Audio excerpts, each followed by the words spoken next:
What's cracking, YouTube? It's your boy Dope back again with another reaction. I'm gonna show y'all this video before I get into it. It's Kristaps Porzingis first frustrated with his role with the Dallas Mavericks and Luka Doncic. I'm about to show y'all something because it's been people in my comments. I've been seeing it a lot on Twitter. I've been seeing it a lot in YouTube, other YouTubers' comments that Kristaps Porzingis is garbage. And the hot takes they have aren't really hot takes. They're warm. They're not even warm takes. They're like their takes are so bad. It's just like it's not even a hot take. It's just stupidity at this point, bro. Calling Porzingis garbage. I'm gonna show y'all some stats real quick of Porzingis and the best power forward in the fucking league. Look at this, Anthony fucking Davis. Look at this. This year, both were injured. Almost both. Anthony Davis missed half the season. Porzingis almost missed half the season. Only played 7 games more. 20 points, 9 rebounds, 48% shooting from the field, 38% from 3. Anthony Davis, 22 points, 8 rebounds, 49%, 26 from 3. Oh, Anthony Davis was injured. He wasn't himself last year. Let's compare last year's stats. 20 points, 2 blocks, almost 10 rebounds. Okay. On 43% shooting, 35% from 3. Anthony Davis, 26 points, 2 blocks, 9 rebounds. Almost the same, right? On what is this? 50% shooting, 33% from 3. 6 points. That's all Anthony Davis is better than. Oh, no, that's not. On less shooting. On less shooting? Are you serious? How many shots you got up? 17.7. What? 1.3. 1.3 more shots, and with the possibility of, I'm saying, you got a 43% chance that he will make a shot. So you can really tack on. He's most likely going to shoot 3, so you can damn near tack on another 3 points, so 23 to 26. Okay, I guess so. That's cool. That's cool. This year, 48%. Y'all don't believe that neither? It's literally just, I'm gonna just expose it. It's Rick Carlisle and his play style. Why is KP in the fucking corner playing like Kevin Love? If you're gonna play him like Kevin Love, you might as well go fucking trade him for Kevin Love. There's literally no point of having somebody that's 7'3" stuck in the corner when he can get his shit off. Why can't Luka and Porzingis get their shit off like LeBron and AD do? It makes no sense. It makes no sense. In this series, they lost the series because the role players didn't do their job. You can say Porzingis had a bad game and all this. You can say he had a bad series, but Maxey didn't do anything. Brunson didn't do anything. He didn't play Dwight Powell and fucking who else? Brunson. Oh, and Trey Burks played like complete shit. So yeah. Let's look at the per 36 minutes. KP, 23.5 points, 10 rebounds, same percentages, right? Per 100, 32 points, 14 rebounds, same percentages. AD, where's per 36? 24 points, 9 rebounds. 23.5 points, 10 rebounds. Per 100, bro. Matter of fact, let's just do the last season where they both were real similar and they was semi-healthy. 23 points, 10.7 rebounds. 27 points, 9.7 rebounds. Okay. Per 100, 36 points, 13 rebounds. 31 points, 14 rebounds.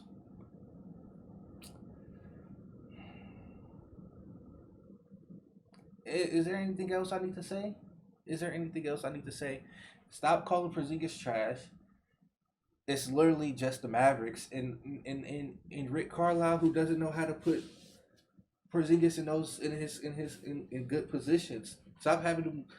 I've said this the whole season. Get somebody like Clint Capella who just rim runs, who sets screens, dives to the rim, and fucking rebounds all game. You got to get somebody like that. You can't have Porzingis. Y'all look, casuals. Porzingis only has 3 rebounds, bro.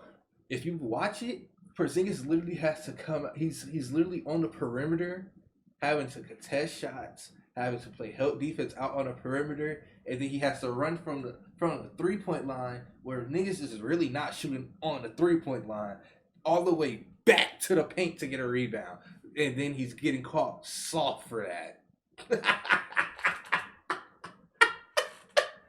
And then they say Boban has these rebounds. It's like Boban is not stepping out to the 3, and if he does, Kawhi told them to cook that man. You know how many times Kawhi said run by him? He said that the whole game. He said, bro, if Boban's on you, dip, bro, and they did that. And you casuals just don't know what you're talking about, bro. Stop talking about Tingus Pingus, bro. He's worth $100 million. For doing his job. That's what we're on our couches and he's in the game worth $100 million. Is that hard to understand, bro? Stop it, bro. I just compared them to the best power forward in the league, and their stats are not that. The gap is not that crazy. So please stop. Please stop. Please stop. Porzingis, bro, get in your bag next year, bro. Get healthy, man, and get in your bag, bro. And Luka just has to play. You know what I'm saying? He has to let you get in your motion too. You can't just put your big ass in the corner all game like Kevin Love, bro. And that's my piece. I gotta say that because I see you casuals in my comments, bro. And on Twitter, it's getting real ridiculous, bro. And KP, whether it's Luka against Boston or against the Clippers in the playoffs, what is it about these moments from your perspective that allows him to succeed in? I'm worried about Porzingis even being on the court. His injuries concern. His injury concerns are one of our biggest hinders. Okay. Are you worried about Luka's? Is it about these moments from your perspective that allows him to succeed? It's not even his. That's just Luka who Luka is, bro. I think it's getting to that point where it's too easy for Luka that he think he could. It's not even a bad thing, but it's like he said, it's too easy in the NBA to score and stuff that he feels that he should hold the ball 100% of the time because he knows he's gonna score, get fouled, or they gonna help too much, and then he just pass and dish. And it's like, why would you? If I'm 90%, if I'm giving you a 90% guarantee, why would you chance it doing a 10%? That's literally how they play. If he's 90%, why would I chance it for 10%? That's literally how they play. Crucial situations like this. Special talent, and you know he I feel like he doesn't surprise us anymore with these shots. You know, it's unbelievable. So glad to watch it. A little over a month ago, I made a video that garnered a fair amount of scrutiny from the Mike Mafia. You see, I came out and made a video called Luka Doncic and Kristaps Porzingis don't have a good relationship, according to Mark Cuban. And although many of you guys thought that this was a little bit of a reach, today Kristaps Porzingis came out and vocally validated those concerns and those issues. And although back then there were a lot of cryptic messages that we had to evaluate and diagnose ourselves, if we paid more attention to this Los Angeles Clippers and Dallas Mavericks first round series, we'd understand why Kristaps Porzingis is so frustrated. And honestly, I think this is all salvageable, but I don't like how the entire internet is turning on Kristaps Porzingis, and I am no exception because I kind of poked a ton of almost, bruh. Hey, FlightMike, bro. I almost got your ass, bruh. I almost got on your ass. Because I'm like, bro, I was about to make a video with you, Low. I was waiting to see if y'all was gonna post videos about the KP situation, and I was about to be like exposing casuals and have FlightMike and Low in it. I was about to do that. I thought that was about to be funny as hell. Fun at Kristaps Porzingis on my Twitter page as well. So what's going on, guys? Your boy Mike here. Real quick. Oh, bro, and comparing Kristaps Porzingis after we just looked at the stats to Kyle Kuzma, you should, bro, throw all your basketball, anything you got basketball related in the trash can, bro, and yeah, just anything related to basketball, throw it in the trash. Get a refund if you pay for tickets before in your life, man, because you don't know anything. To the content. Anything Guys, about this basketball. is our 4th video in 3 days, so if you could do me a favor and smash the like button for the YouTube Already got you, algorithm, bro. Already got you. to anyone that follows me on Instagram, follow and him on that Instagram. is going to be pinned by my Laced Up That's, podcast channel in the comment section down Porzingis, below. Now that we got all that out of the TheFlightMike. way. Oh, and get like who? Intro. What's going on, everybody? It's been 28 months since the Dallas Mavericks and the New York Knicks swung a blockbuster trade that completely shook the landscape of the NBA. You see, the Dallas Mavericks hit on their 2018 NBA draft pick. Well, it was technically a draft day trade of Trae Young for Luka Doncic, which might go down as the most balanced trade in NBA history. But what wasn't as balanced was this trade between the Dallas Mavericks and the New York Knicks. You see, Kristaps Porzingis was quite possibly... And bro, when I react to the Mavericks, I say Kristaps Porzingis is a different three-point shooter, and y'all should be afraid of him when he's on, like, when he's literally on the line. Like John Morant, his toes literally be hugging the line. Kristaps Porzingis shoots deep, and he's shooting 38%. Y'all better the greatest y'all better NBA y'all draft tripping, pick bro. by the New York He Knicks can have bad of the games, past but decade, damn. maybe even more so. He made an all-star team in 2018. He was on the all-rookie first team in 2016. He was extremely young and a center that fit into the modern NBA. But unfortunately, due to the mismanagement and the circus that was the New York Knicks front office, Kristaps Porzingis has become alienated, especially when one of the greatest head coaches that for some reason is your executive said on national TV that he would trade you. The result of this was the New York Knicks culture became so toxic that they traded Kristaps Porzingis and Tim Hardaway Jr. along Courtney Lee and Trey Burke to the Dallas Mavericks for Dennis Smith Jr. Now look at that, DeAndre Jordan. Imagine if they kept DeAndre Jordan, bro. DeAndre Jordan, Wesley Matthews, and 2 future first-round picks. None of those players are still with the New York Knicks, whereas Tim Hardaway Jr., Trey Burke, and Kristaps Porzingis all played in Dallas's Game 7 loss to the Los Angeles Clippers. And there are many times in NBA history where the right move is made, but unfortunately, sometimes it just doesn't pan out. Oftentimes, I cite the Kyrie Irving trade by the Boston Celtics as a great example of this. Trading Isaiah Thomas and Jay Crowder after Isaiah made a heroic playoff run for Kyrie Irving was a ruthless move by Danny Ainge, but unfortunately, it was the right move, but it just didn't pan out. But it was a move that, in my opinion, most general managers would have made. In this instance, you have Mark Cuban that is viewing Luka Doncic as the next generation's great player. I mean, this is a player that could enter the stratosphere of LeBron James and Michael Jordan if his career is managed properly. We all know that during the first 7 years of LeBron James's career, his entire career was grossly mismanaged by the Cleveland Cavaliers front office, not really getting him the supporting cast that was necessary to win championships. The result of this was that LeBron James had to take his talents to South Beach and team up with 2 other star players to give himself a legitimate chance of capitalizing on his prime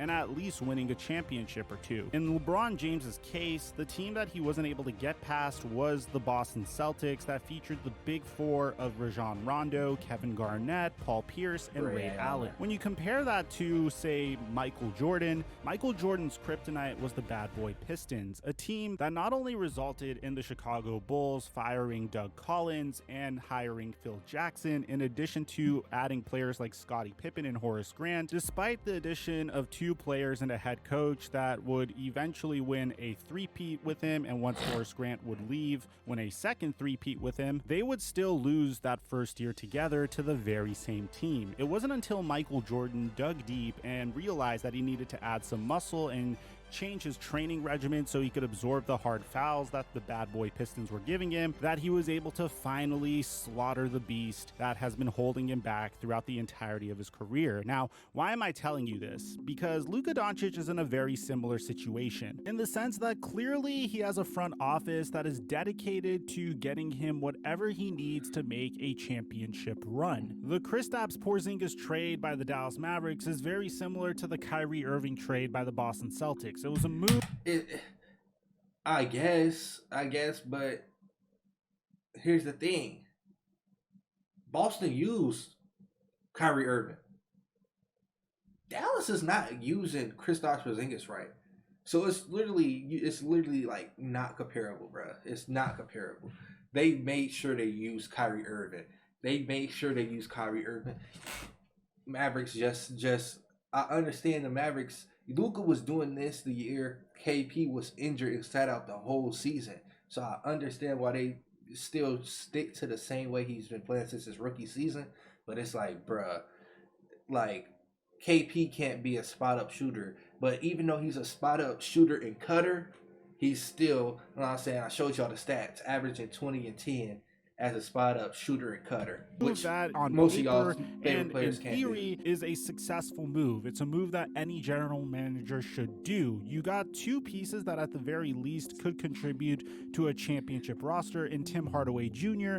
and Kristaps Porzingis. And I do believe that Luka and Kristaps could win together if some of these other issues are fixed. So the first thing is the chemistry between Luka and Kristaps needs work, and it's very apparent after everything we've been seeing from this team over the past year. Kristaps said on his dynamic with Luka in the beginning of April, yeah, we're trying to play together and help each other. We want to win. At the end, we all want to win here, and that's it.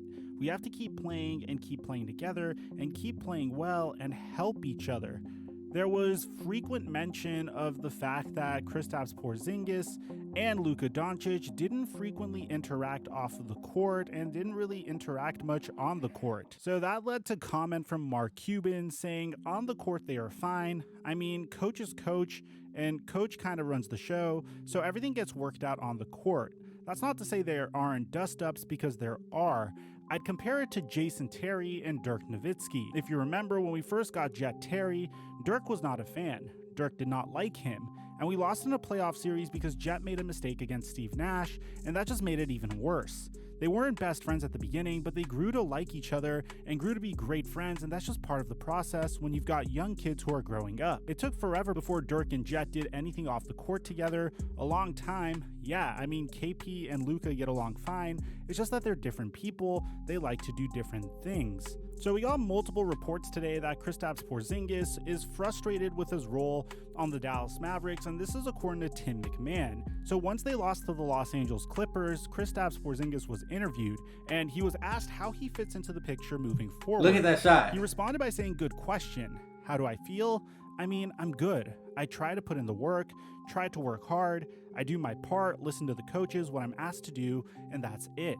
I try to keep it simple for myself, so I'm not..." It's funny because he literally has to wait in the corner like he's Aaron Gordon, bro. That's hilarious, bro. He's literally in Aaron Gordon's position. And look at Aaron Gordon. He can barely even get 16 points a game. But Aaron Gordon doing good with Jokic. But Kristaps, bro, you're doing your thing, bro. You coach need to figure it out. And I try to focus on what I can control. That's being a better basketball player and going into the offseason hungry. I want to get better physically on the basketball court. I'm going to put that work in to get better, and then the rest of the stuff will resolve itself. Porzingis also said that it was a mental battle after Game 7 to play a role that is not comfortable for him. And whatever I do, it seems like it's always something. I just try to be as professional as I can. So clearly chemistry needs work, but I don't think chemistry issues here are similar to any chemistry dust-ups we've seen in the past. I don't think this is similar to what James Harden and Russell Westbrook went through. I don't think this is similar to what Chris Paul and James Harden went through. I definitely don't think this is even close to what Kobe and Shaq went through. I think this is simply a case of two young players really trying to figure out how to play with each other. Bear in mind, Exactly. Luka Doncic is just 22 years old, and I actually see Kristaps Porzingis' point here. When you watch the way the Dallas Mavericks offense is run, it seems like they're running 5 out with Luka Doncic, which is a gift. Oh man, I'm the casual. Oh my god. Oh my god. Finally, somebody said it, bro. I was the casual, bro. They called me the casual, man. This playoff series, man, I had comments saying I was the casual. Who's the casual now, bro? Exposed, bro. That's what you should do Come on, in the Flight. modern You NBA. got it, bro. But I Love would you. like to see them just do exposed these something casuals, similar bro. to what the Lakers do with LeBron. I just said that, bro. I literally just said that in the beginning. On James and Anthony Davis. I said There are that in the some beginning, sets bro. that are built based upon Anthony Davis in the post and getting Anthony Davis into spots that he succeeds in. Whereas in Kristaps Porzingis' case, you're paying this guy a max contract to camp around the perimeter and just shoot threes. Exactly. And eventually that's going to take him out of rhythm, and he's not going to be that effective on the Waiting offensive 30 side of the seconds floor. for And to fucking be honest, Luka he's a to bit of a fucking defensive pass the ball. liability. Now we got to focus on Luka Doncic because, like Michael Jordan, there are some things that he needs to do for himself physically in addition to learning how to play with Kristaps Porzingis. This man is gassing himself out throughout the entire... Bro, and you know what's funny? I hated watching basketball. I'm the type of person that I can play basketball and be good at it because I have knowledge. My father played basketball, was really good at it. And he taught me a lot of things. I used to play a lot of 2K, and I understand tendencies, and I got a good IQ that I know this stuff and casuals don't, and it's real sad, bro. It's sad. It's sad that fans have opinions like this.